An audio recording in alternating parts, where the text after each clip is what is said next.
गाडी येते, दरवाजा उघडतो, मी खाली उतरतो आणि मागे रा रा रा रा रा रा रा रा. अरे काय म्हणजे काय? दुसऱ्याची पोरं कडेवरती घेऊन फिरण्यामध्ये जो आनंद मिळतोय तसलं सुख नकोय मला. नशीब महाराजांच्या वेळेला सोशल मीडिया नव्हता. माझा अजूनही ठाम मत आहे, सगळे आतून एकच आहे. ते जरांगे पाटील ज्यावेळेला उपोषणाला बसले होते, मी गेलो होतो तिकडे, त्यांच्या समोर सांगितलं हे होणार नाही. राजकारणामध्ये जर समजा तुम्हाला वावरायचं असेल, राहायचं असेल, टिकायचं असेल तर सगळ्यात महत्त्वाची गोष्ट ती म्हणजे लागते पेशन्स. गेल्या 18 वर्षामध्ये मी माझं भाग्य समजतो की अनेक चढउतार पाहिले, चढ कमीच पाहिले, उतारच जास्ती पाहिले. पण या संपूर्ण उतारामध्ये तुम्ही सगळेजण माझ्याबरोबर राहिलात.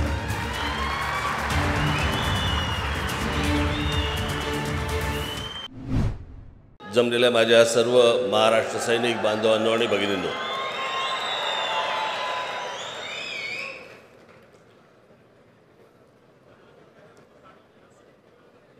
मला कल्पना आहे आपण बराच वेळ इथे थांबलेला आहात. परंतु आता केतन जोशी हे जे तुम्हाला सांगत होते, समजवत होते, ते तुमच्यासाठी समजवत होते.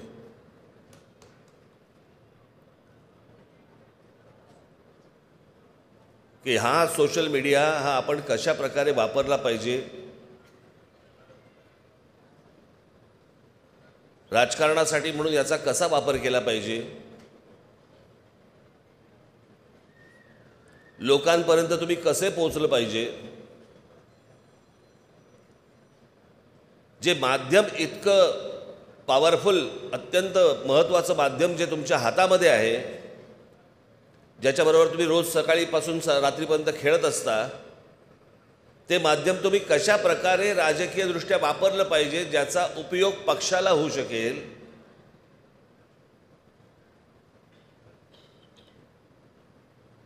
हे ती गोष्ट ते सांगत होते. आणि खरंच आहे,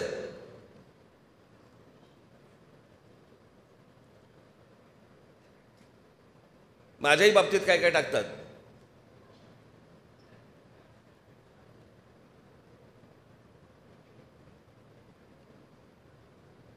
गाडी येते, दरवाजा उघडतो, मी खाली उतरतो आणि मागे रा रा रा रा रा रा रा रा. अरे काय म्हणजे काय?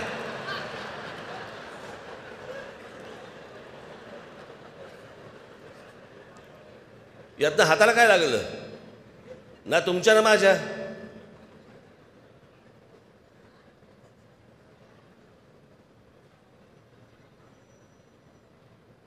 आणि मग काहीतरी आपल्या गाड्या दाखवायच्या, लाईट दाखवायचे, माणसं उतरताना दाखवायची, यातनं कोणीही ते पाहत नाही. तुम्ही जर पक्षाच्या नावाने जर समजा सोशल मीडियावरती जर तुमचा कंटेंट, तुमची गोष्ट जर समजा लोकांपर्यंत पाठवणार असाल, पक्ष आला कोणताही असू देत, लोक पाहत नाहीत. त्याच्याबद्दल जर समजा काहीतरी गोष्ट मिळणार असेल, त्यांना ऐकायला मिळणार असेल, पाहायला मिळणार असेल तर लोक पाहतात, आणि ते पाहत नाहीत. असो, पण सोशल मीडियाचा कसा वापर करायचा याबद्दलचं मी केतन जोशी यांची मी काही व्याख्यानं मी काही शहरांमध्ये, जिल्ह्यांमध्ये आपल्या महाराष्ट्र सैनिकांसाठी ठेवणार आहे की त्यांनी ते कसं वापरलं पाहिजे यासाठी. ज्यांना राजकीय महत्त्वाकांक्षा आहे त्यांनीच तिथे यावं. आज महाराष्ट्र नवनिर्माण सेनेला 18 वर्ष पूर्ण होत आहेत.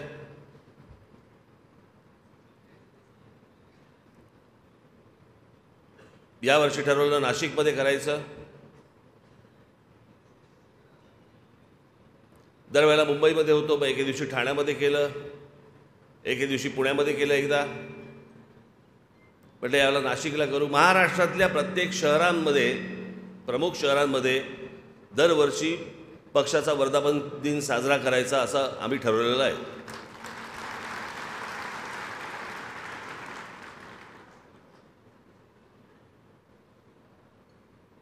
आता पुढे कधी कुठच्या शहरामध्ये करायचा त्याचं बघू, आता कॉईन उडू. पण आज 18 वर्ष पूर्ण होत आहेत पक्षाला. मला असं वाटतं आज मी थोडासा राजकीय इतिहास तुम्हाला थोडासा सांगणं आवश्यक आहे. कारण आपल्याकडे सध्या काय झालेलं आहे, प्रत्येकाला की वडा टाकला की तळून आला पाहिजे, पण त्याच्यासाठी बटाटा शिजवावा लागतो, त्याच्यामध्ये अजून काही काही गोष्टी टाकाव्या लागतात, मग त्याचं पीठ करावं लागतं, बाकी गोष्टी असतात. या सगळी प्रोसेस बाजूला, फक्त आम्ही बटाटा खाणार, तो तळून आला पाहिजे. सगळ्या गोष्टी फास्ट फूड लेवलला गेल्यात.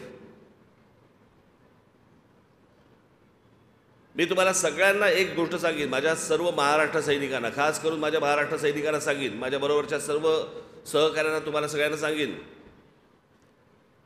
राजकारणामध्ये जर समजा तुम्हाला वावरायचं असेल, राहायचं असेल, टिकायचं असेल, तर सगळ्यात महत्त्वाची गोष्ट ती म्हणजे लागते पेशन्स.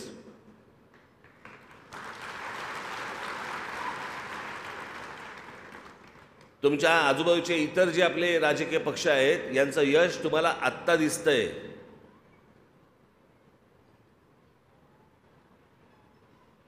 आपल्याला असं वाटतं नरेंद्र मोदींचं जे यश आहे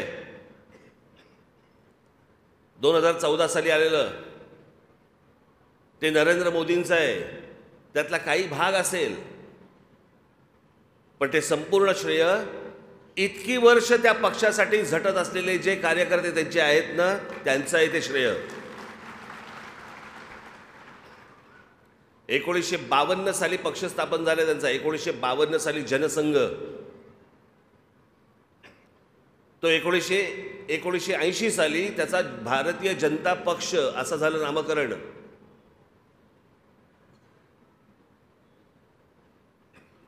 आणि 52 सालापासून इतक्या लोकांनी खस्ता खाल्लेल्या आहेत. त्याच्यामध्ये मग अडवाणीजी आले, अटलजी आले, सगळेच आले. महाराष्ट्रात बघायला गेलं तर प्रमोद आमचे महाजन झाले, गोपीनाथराव मुंडे झाले, सूर्यभान वाडणे झाले, अनेक लोक आहेत. ज्या अनेक लोकांनी, हशू अडवाणी झाले, इतक्या लोकांनी जे इतकी वर्ष ज्या खस्ता खाल्लेल्या आहेत ना, त्याच्यातनं आलेलं हे यश आहे. अचानक मिळालेलं यश नाही आहे.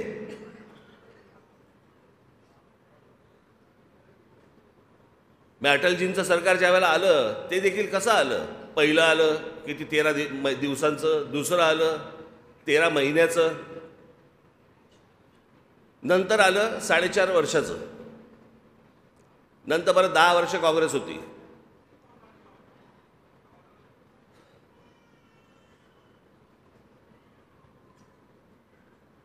गेल्या 18 वर्षामध्ये मी माझं भाग्य समजतो की अनेक चढउतार पाहिले, चढ कमीच पाहिले, उतारच जास्ती पाहिले, पण या संपूर्ण उतारामध्ये तुम्ही सगळेजण माझ्याबरोबर राहिलात.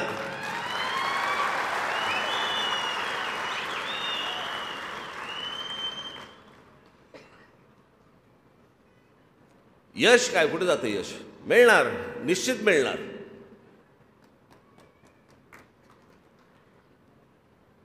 ते यश मी तुम्हाला मिळवून देणार म्हणजे देणार, हा माझा शब्द आहे तुम्हाला. पण लागतं काय? पेशन्स. तो जर ठहराव जर समजा तुमच्यात नसेल, काही नाही, गोट्या कुठेतरी घरंगळत जाणार.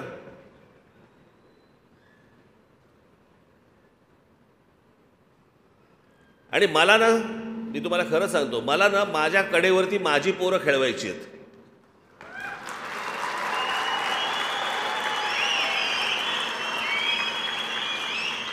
कारण सध्या महाराष्ट्रामध्ये काय झालंय, दुसऱ्याची पोरं कडेवरती घेऊन फिरण्यामध्ये जो आनंद मिळतोय, तसलं सुख नकोय मला. माझ्यात आहे ताकद तेवढी.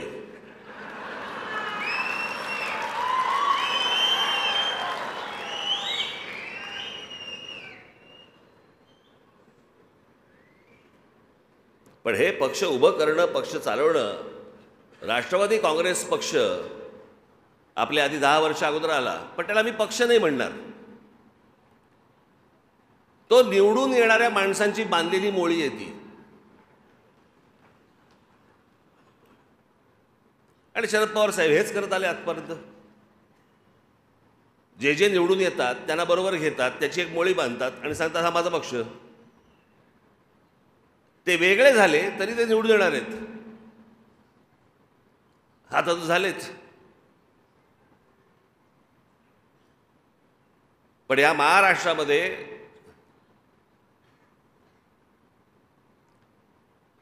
जर खऱ्या अर्थाने जर पक्ष स्थापन कुठचे झाले असतील तर एक पहिला जनसंघ, त्याच्यानंतर शिवसेना आणि त्याच्यानंतर महाराष्ट्र नवनिर्माण सेना.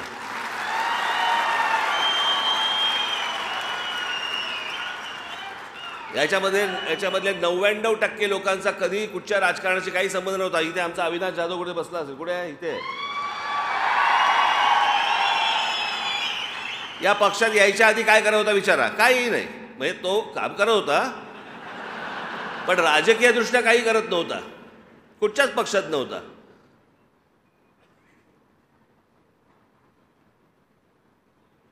असे हजारो तरुणी या पक्षामध्ये आहेत की जे अनेक ठिकाणी नावारूपाला आले, मोठे झाले, होत आहेत, अजूनही होतील. तुमच्यातले अनेक आमदार होतील, नगरसेवक होतील.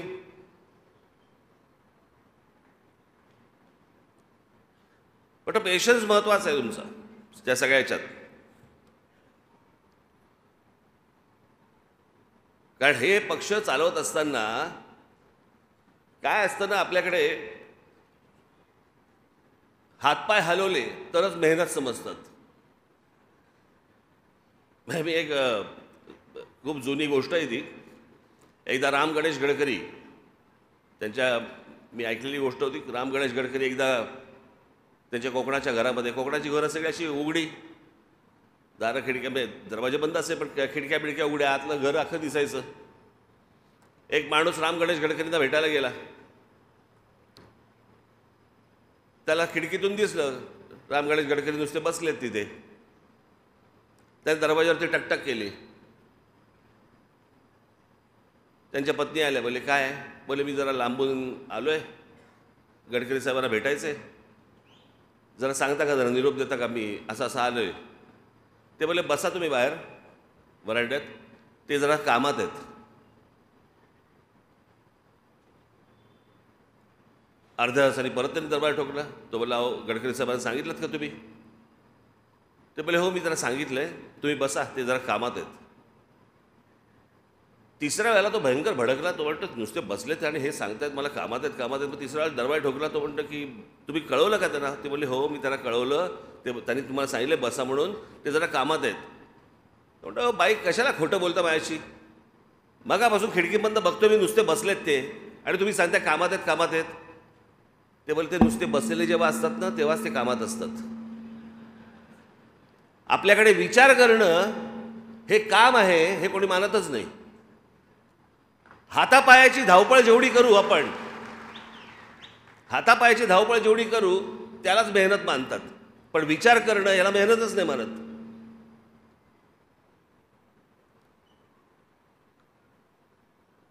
अनेक वेळेला अशा गोष्टी असतात की ज्याला एक काही बाबा स्ट्रॅटेजीचा भाग असतो. काही वेळेला काही गोष्टी सांगता येत नाहीत.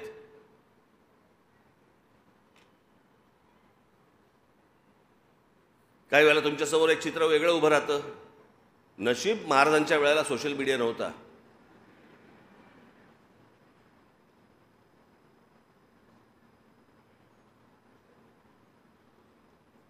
आणि आजचे पत्रकार पण नव्हते. नाही तर पत्रकार परिषदेमध्ये विचारलं असतं महाराजांना त्यांनी, महाराज जरा तो गनिमी कावा सांगता का काय होता तो? त्या दिवशी इथे मी आलो. कुठे बसले आमचे पत्रकार बांधव? हा इथेच बसलेत सगळे. त्या दिवशी मी इथे आलो, पत्रकार परिषद घेतली. काय विचारावं एका माणसाने मला प्रश्न. मला बोलला नरेंद्र मोदी सध्या महाराष्ट्रामध्ये फिरतायत, सभा घेत आहेत, तुम्हाला वाटतं ते लोकसभेसाठी घेत असतील? मी म्हटलं चला हे माझ्या लक्षातच नाही आलं, म्हटलं ते लोकसभेसाठी घेत असतील. म्हटलं विलक्षण, म्हटलं तू माझे डोळेच उघडलेस. हा काय प्रश्न आहे?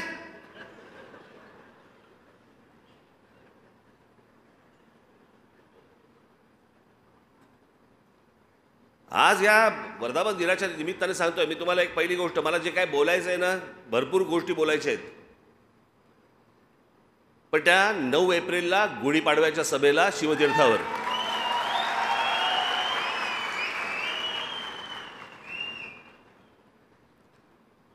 महाराष्ट्र नवनिर्माण सेनेने आज असंख्य कामं केली, अनेक कामं केली, अनेक आंदोलनं केली, यशस्वी आंदोलनं केली. माझ्या अनेक महाराष्ट्र सैनिकांनी तुरुंगवास भोगला, माझ्या सकट लाट्या काट्या खाल्ल्या महाराष्ट्रासाठी, मराठी माणसासाठी. आणि मग आपले विरोधक आहेत ना, जे पत्रकारितेमध्ये पण आहेत, मग हे आपले विरोधक सगळ्या गोष्टी पसरवतात. हे काय सुरुवात करतात पण शेवट करत नाहीत. आम्ही सुरुवात करतो आणि शेवट करत नाही. एक आंदोलन दाखवायचं मला ज्याचा शेवट नाही केला.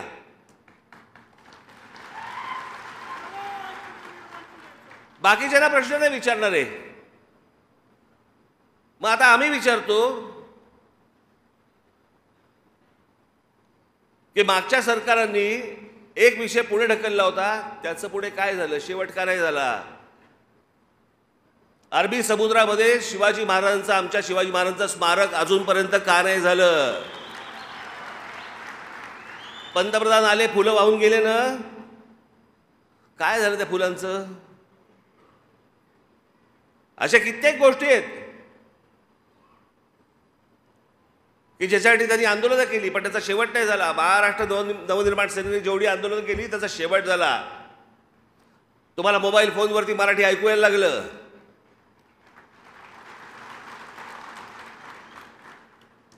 टोल नाके बंद झाले.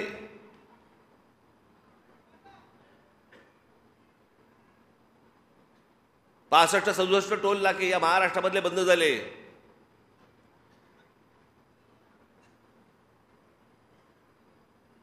आणि मी पहिल्यापासून सांगत होतो आपली भूमिका स्वच्छ होती, प्रामाणिक होती, आहे. टोल तर जगभर चालतात. आमचं म्हणणं होतं तिथून टोलमधनं जे पैसे येतात ते किती येतात आणि जातात कुठे. आमचा मुंबई गोवा रस्ता अजूनही भीषण आहे. मुंबई नाशिक रस्ता भीषण झालाय. रस्ते आम्हाला नीट करता येत नाही, टोल वसूल करताय. मराठी पाट्या झाल्या.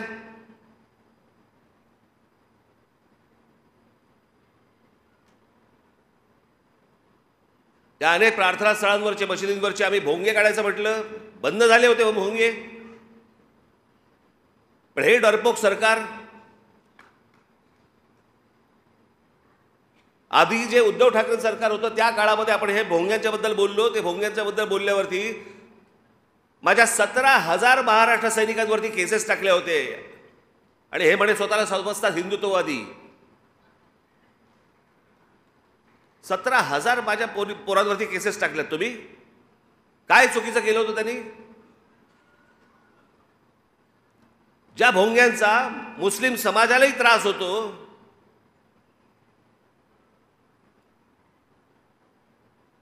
हा आमचा इथे मामू आला असेल. मामू कुठे आहे? हा बघा, काल त्याच्या भागात गेलो होतो मी. तिकडे अनेक मुस्लिम समाजातले अनेक मुस्लिम बांधव मला सांगत होते की मला तर एक पत्रकार पण भेटला होता मला पुण्यामध्ये. त्याने सांगितलं माझी मुलगी लहान आहे, मला त्या भोंग्यांचा त्रास होतो. मी जाऊन त्या मशिदीमध्ये त्या मौलवींना सांगितलं, ते ऐकायला तयार नाहीत. ज्यावेळेला हे आंदोलन झालं त्यावेळेला सगळ्या ठिकाणी सगळं बंद झालं होतं.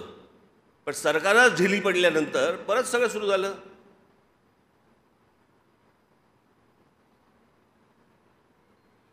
तुमच्या सगळ्यांच्या कष्टामधनं एकदा हे राज्य माझ्या हातात द्या, सगळे भोंगे एक साथ बंद करून टाकतो.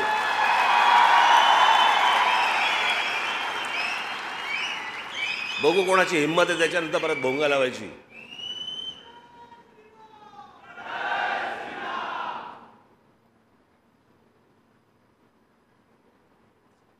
त्या समुद्रावरती अनधिकृत दर्गा बांधत होते. एका रात्रीत तोडायला लावला. आम्ही काय प्रार्थना करू नका म्हणतोय? आम्ही काय नमाज पढू नका म्हणतोय?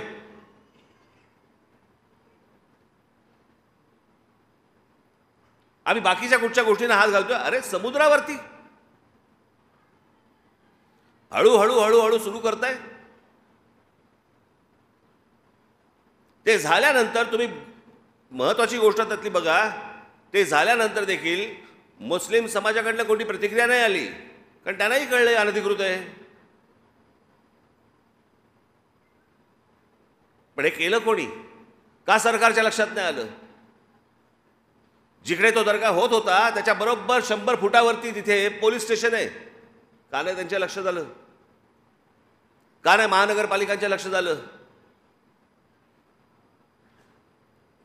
मी हे तुम्हाला एवढ्यासाठी सांगतोय की बाकीचे लोक ज्या प्रकारचा अपप्रचार आपल्याबद्दल करतायत त्यावेळेला तुम्ही त्यांना सडकवून सांगितलं पाहिजे. त्याच्याकडे पण एक पुस्तिका पण काढली, एक आपण पुस्तिका पण त्याच्यासाठी काढली की आपण काय काय काय आजपर्यंत आंदोलनं केली आणि त्याचे रिझल्ट्स काय आहेत ते. तुमच्यापर्यंत पोहोचलं नसेल तर पोचवायचा मी सांगतो ह्या सगळ्या लोकांना तुमच्यापर्यंत पोचवायला. तेव्हा त्या लोकांशी बोला, त्या पत्रकारांशी बोला जेव्हा तुमच्यावरती आरोप करतात त्यावेळेला. गेल्या 18 वर्षामध्ये आपल्या पक्षाने जेवढी आंदोलनं केली, यशस्वी आंदोलनं केली, इतर कोणत्याही राजकीय पक्षाने केलेली नाही आहेत.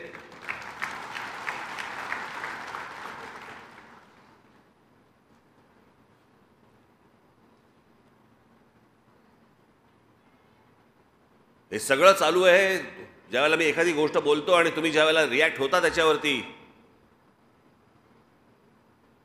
हे काय तुम्हाला असं वाटतंय लोकांपर्यंत पोहोचत नाही? लोकांपर्यंत पोहोचतंय. मी परवा दिवशी मी कल्याण डोंबिवलीमध्ये गेलो होतो, काल मी नाशिकमध्ये फिरत होतो. अनेक माता भगिनी मी नमस्कार केल्यावरती दोन्ही बाजूनी माझे हात धरतायत आणि सांगतायत की आता विश्वास बाबा रे तुझ्यावरतीच आहे.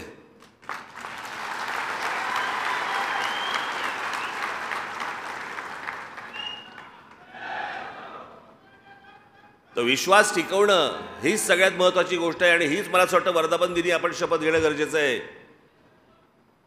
की बाकीच्यांनी जो विश्वास घालवलेला आहे, ज्या प्रकारचं राजकारण सुरू आहे, कोण कुठे आहे तेच कळत नाही. म्हणजे कोणाचंही नाव घेतलं तर विचारावं लागतं कुठे आहे म्हणजे तो.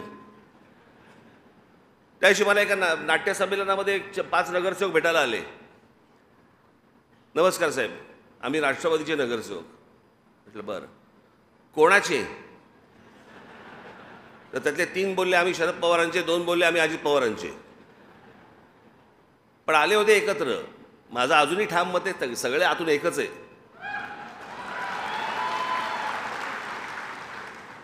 सगळं आतून एकच आहे. फक्त येडे बनवतायत तुम्हाला, मूर्ख बनवतायत. आपापलं सगळं ह्यांचं राजकारण सगळं सुरू आहे आणि महाराष्ट्राची फक्त माती होती आहे. आणि मग महाराष्ट्र एकसंघ राहू नये याच्यासाठी मग जातीची विष पसरवलं जातात, जातीचं विष.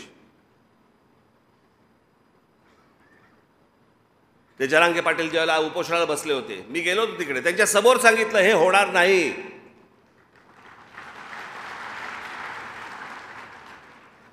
होणार नाही याचा अर्थ होऊ नये असा नाहीये. टेक्निकली हे होऊ शकत नाही. मागे एकदा सगळे मोर्चे निघाले होते, 1 मराठा लाख मराठा, सगळे मोर्चे निघाले, सगळ्या बाजून निघाले, सगळे आले, मुंबईमध्ये आले, सगळीकडे झाले. काय झालं पुढे?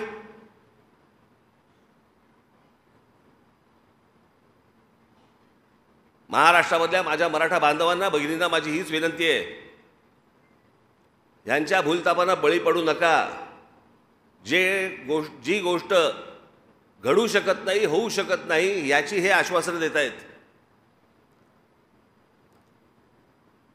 आज विषय आहे मुलांच्या नोकऱ्यांचा, मुलांच्या शिक्षणाचा. महाराष्ट्रासारखं प्रगत राज्य शिक्षण देऊ शकत नाही, नोकऱ्या देऊ शकत नाही.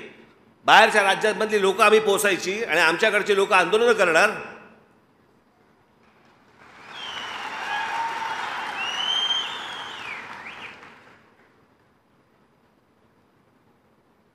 या राज्याला सहज शक्य आहे.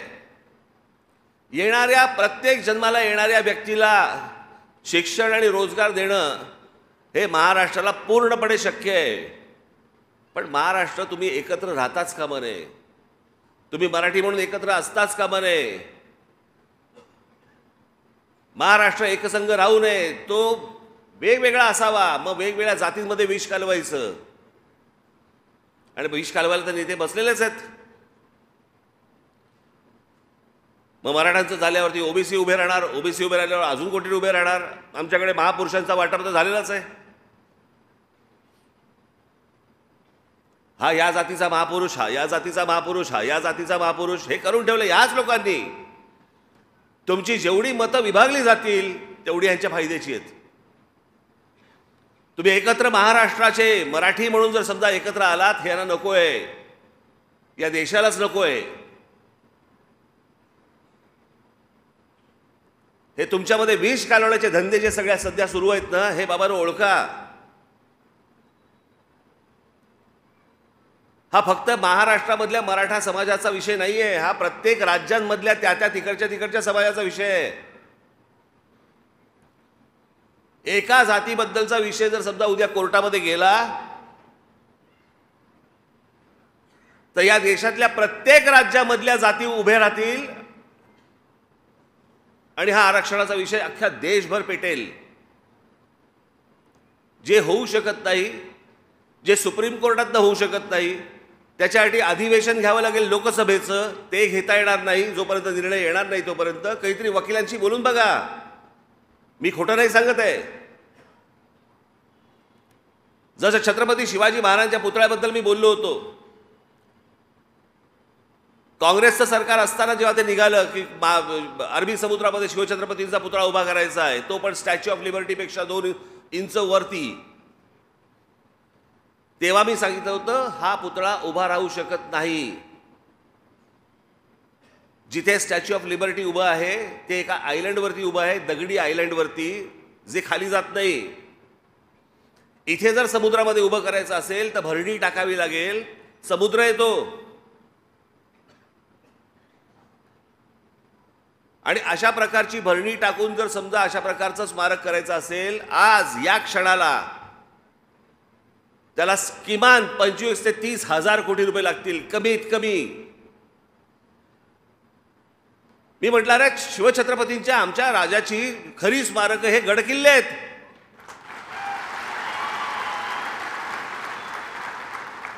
भविष्यातल्या येणाऱ्या पिढ्यांना आम्ही काय दाखवणार आहोत? पुतळे.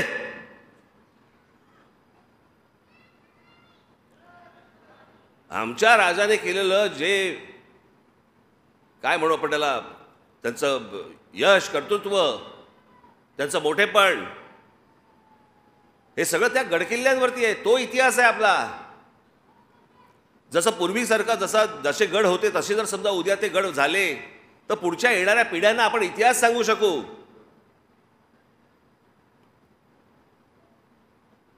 आज किती वर्ष झाली तो पुतळा उभा राहायचा आहे. काँग्रेस होती तेव्हा पण तेच सांगत होते, भाजप शिवसेना आली पण तेव्हा पण तेच सांगत होते, आताही तेच सांगतायत. तेवढ्यामध्ये वल्लभभाई पटेलांचा होऊन गेला, पण तो समुद्रात उभा नाही राहू शकत. मी तुम्हाला सांगतोय, हे नीट विचार करून सांगतोय, कोणाला तरी विचारून सांगतोय. मला तुम्हाला फक्त एवढंच सांगायचं आहे, हे ज्या प्रकारच्या भूलथापा देऊन जातीमध्ये विष कालवून तुमच्याकडनं जी मतं ओरबडून घेतात ना, आणि ज्या प्रकारची प्रतारणा जे तुमच्याशी करतात, ही मला असं वाटतं तुम्ही ओळखणं गरजेचं आहे, आवश्यक आहे.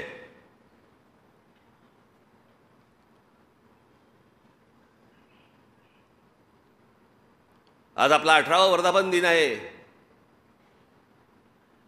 या 18व्या वर्धापन दिनाच्या निमित्ताने आपण फक्त एक शपथ घेऊया की जे जे काही शक्य असेल ते मी या महाराष्ट्रासाठी करीन. जे जे माझ्याकडनं शक्य असेल ते या महाराष्ट्रातल्या हिंदू समाजासाठी, हिंदूंसाठी आणि मराठी माणसासाठी करीन.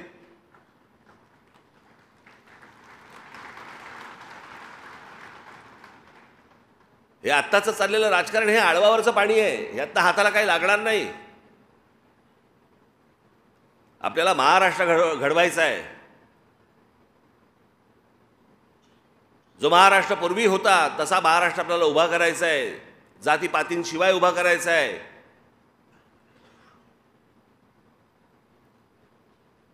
आणि मला माझ्या महाराष्ट्र नवनिर्माण सेनेमध्ये कोणत्याही प्रकारे कोणी एकमेकांकडे जातीने पाहिलेलं मला चालणार नाही.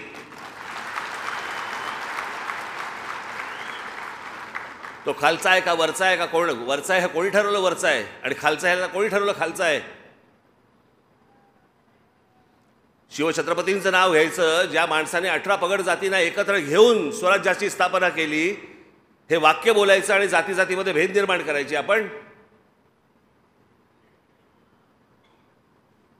मला असं वाटतं सर्व जाती सर्वांनी आपण एकत्र येऊन हा महाराष्ट्र घडवण्याचं एक स्वप्न आपण पाहूया, ते प्रत्यक्षात आणूया. आणि आज या 18व्या वर्धापन दिनानिमित्त मी आपणाला सर्वांना मनपूर्वक शुभेच्छा देतो. येणाऱ्या निवडणुकांचे काय निर्णय घ्यायचे ते लवकरच तुमच्यासमोर मी सांगीन, आणेन. तोपर्यंत आणि पुढे पण काय ठेवायचे तुम्ही?